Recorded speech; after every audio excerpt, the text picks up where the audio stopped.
রাজশাহী নগরীর দামকুড়া থানার পাটুনিপাড়া এলাকায় দ্বিতীয় বিয়ে করতে চাওয়ায় ছেলের হাতে প্রাণ হারিয়েছেন সাজ্জাদ হোসেন নামের এক বৃদ্ধ। এ ঘটনায় ছেলে স্বপনকে আটক করেছে পুলিশ। বুধবার ১৯ জানুয়ারি দিনগত রাত ৩টার দিকে ওই এলাকা থেকে বৃদ্ধের মরদেহ উদ্ধার করে পুলিশ। জানা গেছে, গলা কেটে বাবাকে হত্যার পর মরদেহ বাড়ির শৌচাগারের সেপটিক ট্যাঙ্কে ফেলে দেন স্বপন। মঙ্গলবার ১৮ জানুয়ারি মধ্যরাতে এ ঘটনা ঘটান স্বপন। পরদিন থানায় গিয়ে বাবা নিখোঁজ জানিয়ে পুলিশের সাহায্য চান তিনি।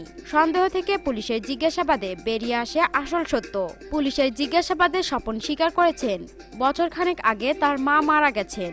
এরপর থেকেই বাবা দ্বিতীয় বিয়ের জন্য উঠে পড়ে লাগেন। সম্পত্তি বেহাত হওয়ার শঙ্কায় বাবার দ্বিতীয় বিয়েতে আপত্তি জানান স্বপন। এ নিয়ে বাবা ছেলের মধ্যে মনোমালিন্য চলছিল। এরই জেরে বাবাকে হত্যা করেন ছেলে। নগর পুলিশের মুখপাত্র গোলাম রুহুল কুদ্দুস জানান, ঘুমন্ত বাবাকে প্রথমে মুখে প্লাস্টিক দিয়ে শ্বাসরোধের চেষ্টা চালান স্বপন। ব্যর্থ হয়ে পরে চাকু দিয়ে বাবার গলা কাটেন তিনি। পরে মরদেহ বাড়ির শৌচাগারের সেপটিক ট্যাঙ্কে ফেলে দেন। পরদিন স্বপন নিজেই থানায় যান। তিনি আরও জানান, বাবাকে পাওয়া যাচ্ছে না মর্মে পুলিশকে জানান। ওই সময় তার কথাবার্তায় অসংলগ্নতা পায় পুলিশ।